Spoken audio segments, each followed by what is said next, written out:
How's it going, guys? So today I wanted to talk to you about one of Seiko's solar-powered watches that enters the railroad-approved realm of quartz timepieces.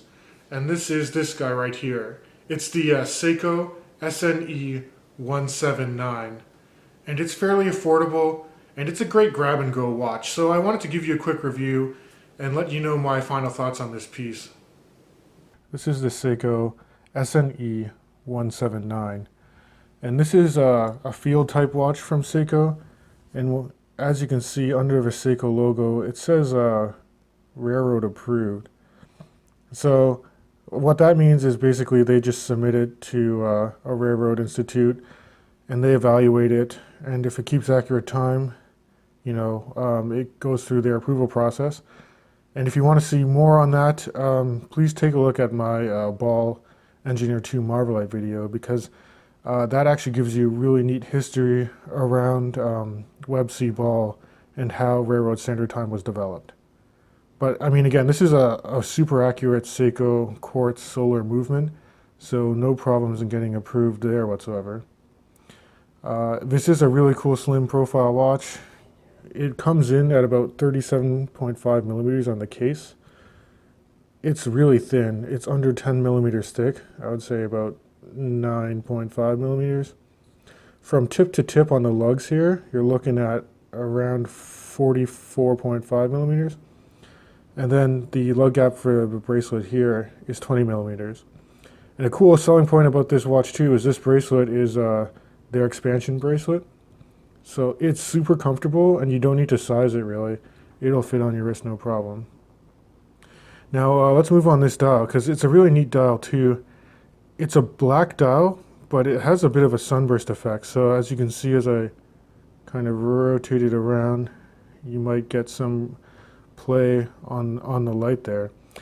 There's no anti-reflective coating on this crystal. It is their classic Hardlex crystal, but I don't think visibility will be an issue. Actually, it's super legible. And I do enjoy that, you do have your standard black and then white printed Arabic numerals, but you also have some contrast with the red printing too. There's, on the inside of the hour markings, you have 24-hour military time, which is pretty traditional for a field type watch like this. And then you have a really nice red second hand too, which I enjoy. And notice how at second hand it hits the minute track there fairly consistently. So that's nice to see, especially on quartz watches. So I enjoy that about the watch. Now you also note that there's a day and date complication near the 3 o'clock position there.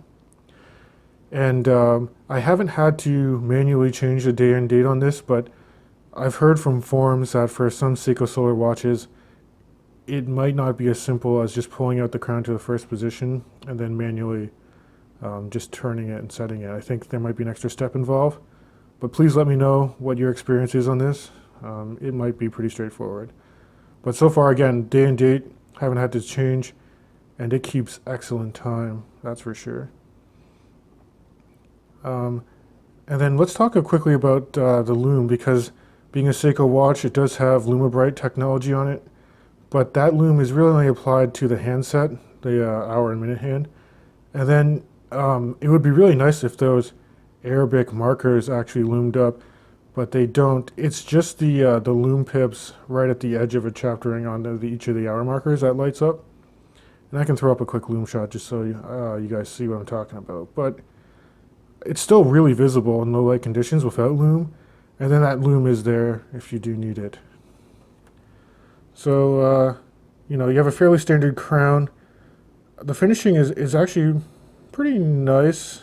Not extraordinary, but you have this really nice brush finish along the side of the case here, and then you have some transitions into some polishing along the lugs, and then you have a highly polished bezel, which is kind of neat. And then with the bracelet, again, it's a smudge magnet there, but you have these really nice H links where you have those center links that have polishing accents on them. And then if you look at the clasp, it's a high polish Seiko sign clasp. And the case back is fairly standard. I think that you're only getting about 30 meters of water resistance on this guy, but for a field watch, that's not terrible. I would have liked to see at least 50 meters, but for the price you're paying, and again, you can get these like brand spanking new for around 120 Canadian dollars, so can't complain at all there. I will throw it on the wrist now so you guys can see how it wears. And there's a wrist shot for you guys. So as you can see, on my 7¼ inch wrist, it sits really well. It's very comfortable, and with this expansion bracelet, you can just throw it in on and off really quickly. It doesn't pull any hairs or anything like that, so I do enjoy this watch a fair bit. It's a great kind of like everyday watch that's really visible and clean. Yeah, for the price point you're paying, guys, I highly recommend you guys check this one out. So please let me know what you guys think in the comments below, and I'll catch you guys in the next video.